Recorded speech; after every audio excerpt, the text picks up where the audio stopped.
Welcome back to my channel. ಹೊಸದಾಗಿ channel ನೋಡ್ತಾ ಇದ್ದರೆ ಸಬ್ಸ್ಕ್ರೈಬ್ ಮಾಡಿಕೊಂಡು ಸಪೋರ್ಟ್ ಮಾಡಿ.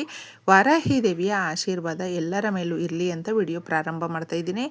ಮಾಘ ಮಾಸದ ಅತ್ಯದ್ಭುತವಾದ ಶುಕ್ರವಾರದ ದಿನ ನಮಗೆ ವಸಂತ ಪಂಚಮಿ ಬಂದಿದೆ. ಈ ದಿನ ತುಂಬಾ ಚೆನ್ನಾಗಿರುತ್ತೆ. ಯಾಕಂದರೆ ವಸಂತ ಪಂಚಮಿ ಅನ್ನುವಂಥದ್ದು ಸರಸ್ವತಿ ದೇವಿಯನ್ನು ಕೂಡ ನಾವು ಆರಾಧಿಸುವಂಥ ಹಾಗೂ ವಿದ್ಯೆ ಬುದ್ಧಿಗೋಸ್ಕರ ಹಾಗೂ ಏನಾದರೂ ಹೊಸದಾಗಿ ಕಲಿಕೆ ಮಾಡಿಕೊಳ್ಬೇಕು, ಹೊಸದಾಗಿ ನಾವು ಏನಾದರೂ ಪ್ರಾರಂಭ ಮಾಡಬೇಕು ಅನ್ನುವಂಥವರು ಈ ದಿನಕ್ಕೆ ಕಾದ್ಕೊಂಡಿರ್ತಾರೆ, ವರ್ಷದಿಂದ ಕಾದ್ಕೊಂಡಿರ್ತಾರೆ.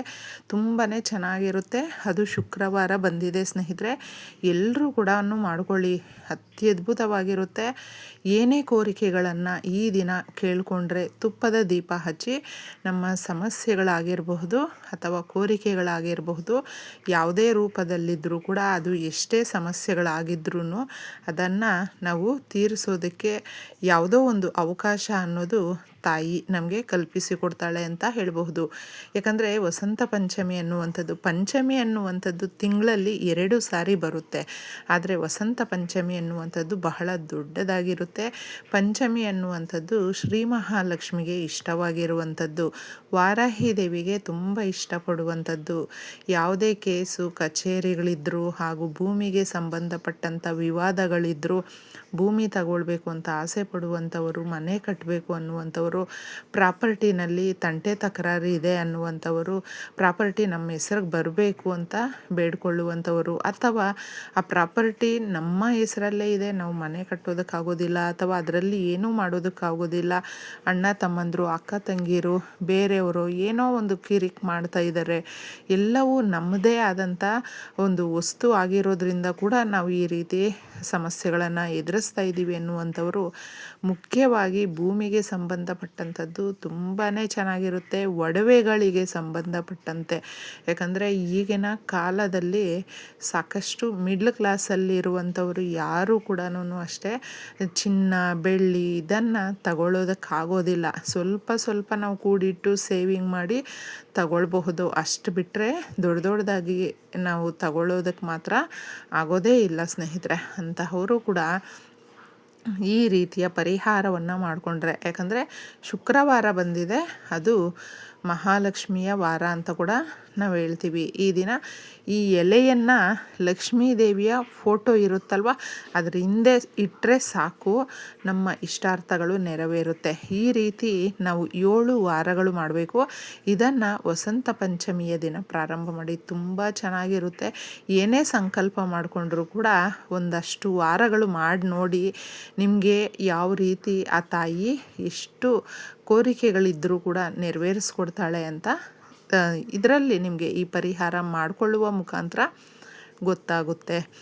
ಹಳ್ಳಿಗಳಲ್ಲಾದರೆ ನಮಗೆ ಕೆರೆಗಳಲ್ಲೆಲ್ಲವೂ ಕೂಡ ಸಿಗುತ್ತೆ ಲೋಟಸ್ಸು, ಪ್ರತಿಯೊಬ್ಬರಿಗೂ ಗೊತ್ತಿರುವಂಥದ್ದು. ಅದರ ಎಲೆಯನ್ನು ತಗೊಂಡು ಬರಬೇಕು. ಆದರೆ ನಮಗೆ ಎಲ್ಲ ಕಡೆ ಕೂಡ ಇದು ಸಿಗೋದಿಲ್ಲ. ಆದರೆ ಹೂವಿನ ಮಾರ್ಕೆಟಲ್ಲಾದರೆ ಆರಾಮಾಗಿ ಸಿಗುತ್ತೆ. ಸಿಕ್ಕಿದ್ರೆ ನೀವು ಈ ಎಲೆಯನ್ನು ತಗೊಂಡು ಬನ್ನಿ.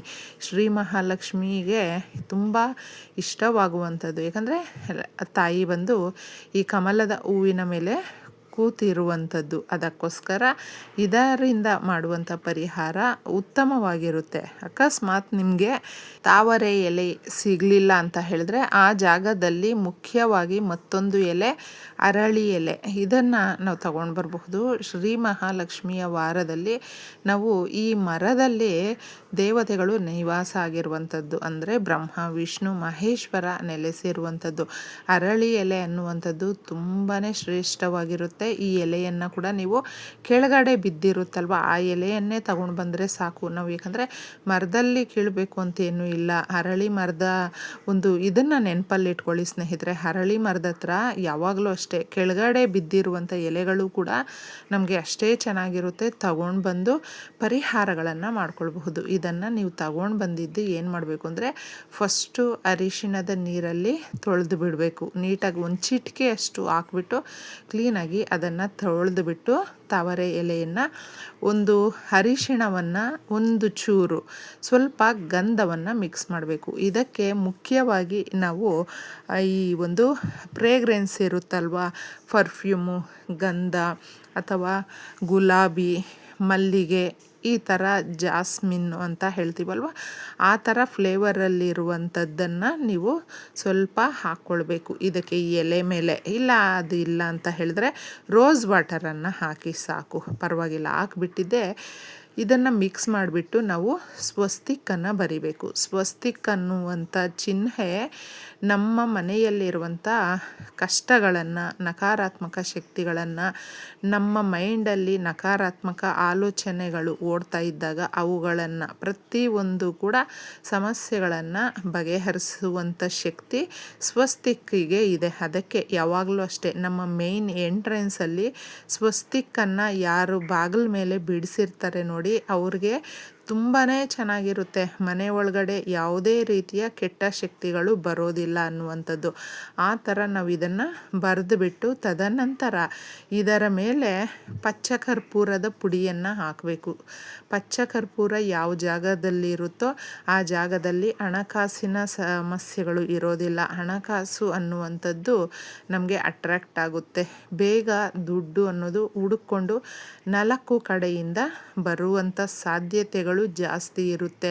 ಯಾಕಂದರೆ ಪಚ್ಚ ಕರ್ಪೂರಕ್ಕೆ ಅಷ್ಟೊಂದು ಪವರ್ ಇರೋದ್ರಿಂದ ನಾವು ಇದನ್ನು ಹಾಕಬೇಕು. ಹಾಕಿಬಿಟ್ಟು ನೀವು ಶುಕ್ರವಾರ ಪೂಜೆ ಮಾಡ್ತಾ ಇದ್ದೀವಿ, ಸಂಜೆ ನಾವು ಈ ಪರಿಹಾರವನ್ನು ಮಾಡ್ಕೊಳ್ತೀವಿ ಅನ್ನೋರಾದರೆ ಮಾಡ್ಕೊಳ್ಬಹುದು. ಅಕಸ್ಮಾತ್ ಪೂಜೆ ಮಾಡ್ಕೊಳ್ಳೋದಕ್ಕಾಗಲಿಲ್ಲ ಅಂತ ಹೇಳಿದ್ರೆ ನೀವು ಈ ಪರಿಹಾರವನ್ನು ಕೂಡ ಮಾಡ್ಕೊಳ್ಳಿ ಸ್ನೇಹಿತರೆ. ಈ ಥರ ಮಾಡಿಬಿಟ್ಟು ಏನು ಮಾಡಬೇಕು ಅಂದರೆ ಪ್ರತಿಯೊಬ್ಬರ ಮನೆಯಲ್ಲೂ ಕೂಡ ಮಹಾವಿಷ್ಣು ಸಮೇತ ಲಕ್ಷ್ಮೀ ದೇವಿ ಫೋಟೋ ಇರುವಂಥದ್ದು ಅಥವಾ ಗಣಪತಿ ಸ್ವಾಮಿ ಜೊತೆ ಇರುವಂಥ ಲಕ್ಷ್ಮೀ ಫೋಟೋ ಇರಬಹುದು.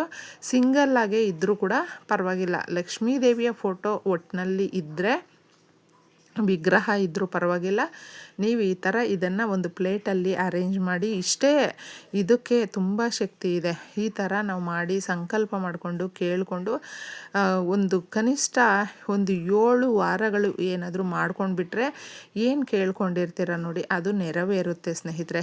ಈ ವಾರ ನೀವು ಮಾಡಿರ್ತೀರ, ಬರುವ ವಾರ ಅದನ್ನು ತೆಗೆದು ನಾವು ಹರಿಯುವ ನೀರಲ್ಲಿ ಬಿಟ್ಬಿಡಬೇಕು. ಇಲ್ಲಾಂದರೆ ಯಾರು ತುಳಿದೇ ಇರುವ ಕಡೆ ಬಿಡಬೇಕು. ಸೇಮ್ ಮತ್ತೆ ಈ ಎಲೆಯನ್ನು ತಗೊಂಡು ಇದೇ ಥರನೇ ಮಾಡಬೇಕು. ಈ ಥರ ನೀವು ಸತತವಾಗಿ ಸೆಂಟ್ರಲ್ಲಿ ನಿಮ್ಗೆ ಏನಾದರೂ ಸಮಸ್ಯೆಗಳು ಬಂದರೆ ಅದನ್ನು ಸ್ಕಿಪ್ ಮಾಡಿ ಮತ್ತೆ ನೀವು ಕಂಟಿನ್ಯೂ ಮಾಡಬಹುದು. ಈ ಥರ ಮಾಡ್ಕೊಂಡು ನೋಡಿ, 7 ವಾರಗಳಲ್ಲಿ ನಿಮ್ಮ ಸಮಸ್ಯೆಗಳು ಬಗೆಹರಿದು ನಿಮ್ಮ ಕೋರಿಕೆಗಳು ನೆರವೇರುವಂಥ ಸೂಚನೆ ಆ ತಾಯಿ ಕೊಡ್ತಾಳೆ. ಅತಿ ದೊಡ್ಡ ಕೋರಿಕೆಗಳನ್ನು ಕೂಡ ನೆರವೇರಿಸುವಂಥ ಶಕ್ತಿ ಈ ಪರಿಹಾರಕ್ಕೆ ಇರೋದ್ರಿಂದ ಇದನ್ನು ನೀವು ಆರಾಮಾಗಿ ವಸಂತ ಪಂಚಮಿಯ ದಿನ ಕಣ್ಣು ಮುಚ್ಕೊಂಡು ಮಾಡ್ಕೊಳ್ಬಹುದು. ಯಾರಾದರೂ ಸ್ಟೂಡೆಂಟ್ಸ್ ಇದ್ದರೆ ನಿಮ್ಮ ಮನೆಯಲ್ಲಿ ಮಕ್ಕಳ ಕೈಯಲ್ಲೂ ಕೂಡ ಪೂಜೆ ಮಾಡಿಸಿ, ತುಂಬ ಚೆನ್ನಾಗಿರುತ್ತೆ ಈ ದಿನದಲ್ಲಿ. ಎಲ್ರಿಗೂ ಒಳ್ಳೆಯದಾಗಲಿ.